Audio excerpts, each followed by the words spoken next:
Hello, I want to look at John chapter 18 today, and I want to look specifically at Peter and everything that has to do with Peter in John chapter 18. And so if we jump right down to verse 10, okay, it says this: Then Simon Peter, having a sword, drew it and struck the high priest's servant and cut off his right ear, and the servant's name was Malchus. Okay, so we're all familiar with this, okay? The soldiers, the convoy enter the garden. They want to take Jesus, and this is like Peter's moment. He thinks he's coming to the rescue of Jesus. He takes his sword from his sheath, and he goes and he cuts off the right ear of this servant boy, okay? And we've heard the story, and I want to look at Peter today. Okay, and I want to look that while Jesus is going through the press, we've talked about the press, okay, while he's going through the press of arrest and denial, I want you to see how God uses that in Jesus's life to remind Peter.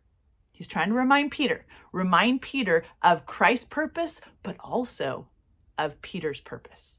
Okay, so Peter takes the sword, and after he does, Jesus reaffirms his mission. He's like, Peter, put your sword away. That's literally what Jesus says to him.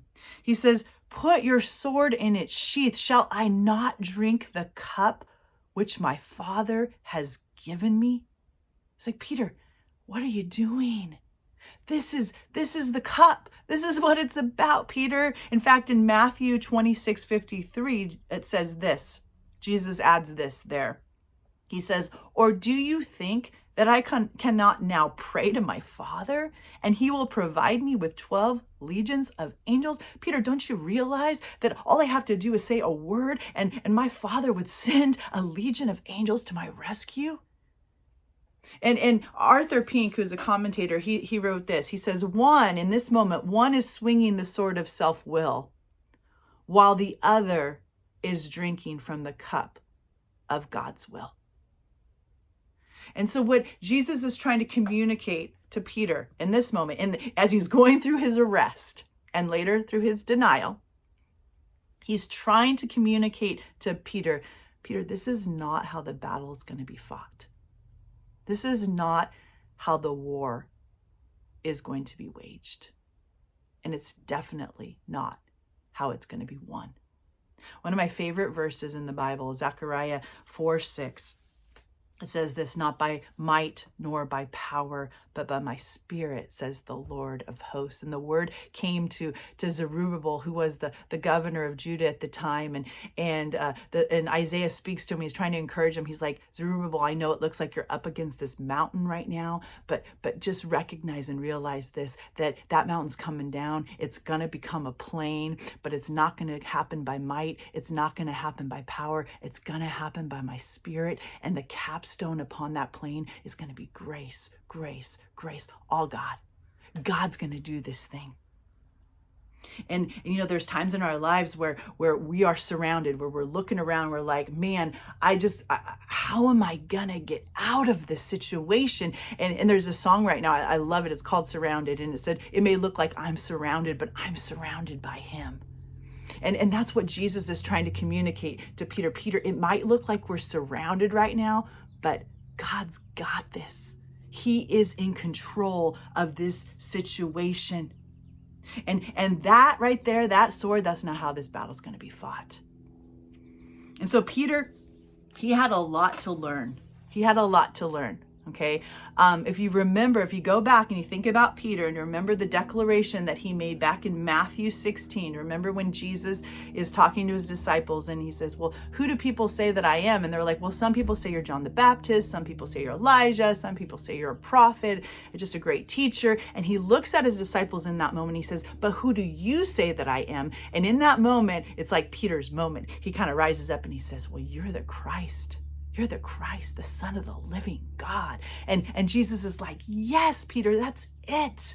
And flesh and blood has not revealed that to you, but my spirit has. And Peter, upon that rock, I'm going to build my church, and the gates of hell shall not prevail against it. And Peter, at that moment, he's like, yeah, that's it. I'm with you. I'm for you. We're going after this thing. And so he kind of had this going on in his life where, when Jesus is talking about going away, he talks about going away in John. And Peter's like, well, I'm going to go with you to the end, to death. And Jesus is like, oh, Peter. And he talks about his denial. And then what's really interesting with Peter, in Luke chapter 22, verse 31, Jesus warns Peter. He says, Peter, I got to tell you, Satan has asked for you by name. He's asked to sift you, Peter. But I've prayed for you. And when you return to me, then you're going to strengthen the brethren. And so Peter's hearing all these things and he's trying to piece it together, but inside him, he's such a fervor. He just wants to just serve the Lord. He just wants to go after it, but he had a lot to learn. Because Jesus wanted Peter to know, Peter, yes, you're going to be a big part of my church and establishing my church, but this is not how it's going to happen. This is not how it's going to happen. This is not what the road looks like. Sifting, Peter, the sifting that you're about to go through, that's part of it. Sifting in Peter's life was not a detour. The sifting was the road. The sifting was the way. You see, pain and persecution and confrontation and rejection and betrayal, they're not detours in our walk, friends. They are actually the road. If you look back in your life and you think about those things, those painful things, pain and persecution and betrayal, all of those things that were so heart-wrenching, you look back and you see what God did through those, what he did in you, and what he's done through you since that. And you realize that they were foundational blocks to your walk with the Lord. You can't replicate it. You can't manufacture it. You see, Peter was going to be used in great ways, but first he needed to be sifted. He had to be sifted. And his denial of Christ was part of that. It was part of the sifting process in Peter's heart. Jesus knew that Peter was weak. Okay? He knew that although he had these great proclamations, that Peter was weak. But it took Peter's denial for Peter to realize that he was weak as well. And so self-confidence in Peter had to be sifted. And you know what? It does in all of us. Self-confidence, 2 Corinthians 3:5 says, not that we are sufficient of ourselves to think of anything as being from ourselves, but our sufficiency is from God.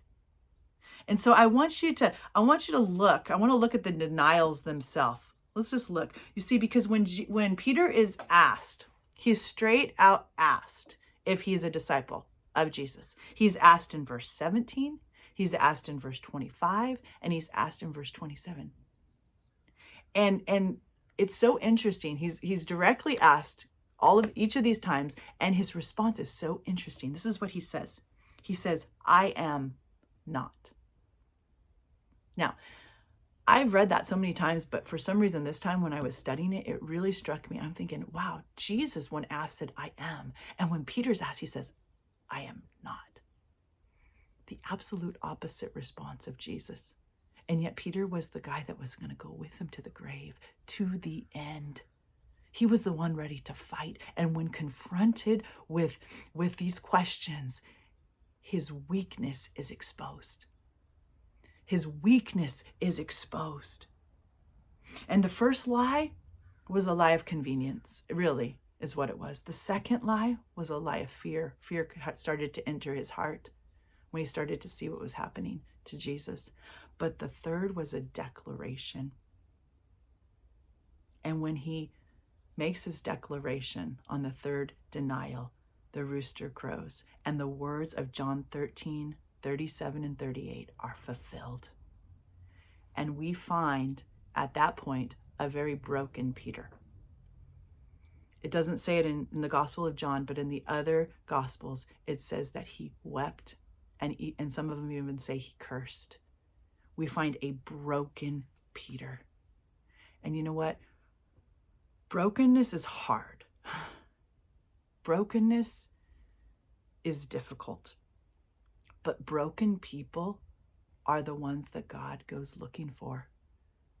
Because if you remember, we'll get to that when we get to the end of John. But after Jesus resurrects and he reveals himself to people, he says this. He says, now go tell my disciples and Peter. Go find Peter.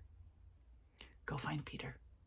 Because Jesus knew that he was broken, but he also knew that in Peter's brokenness, now he was ready. Now he was ready to be used by God. Now he had realized that his sufficiency wasn't in and of himself, but it was of God alone. And now Peter was ready to be used.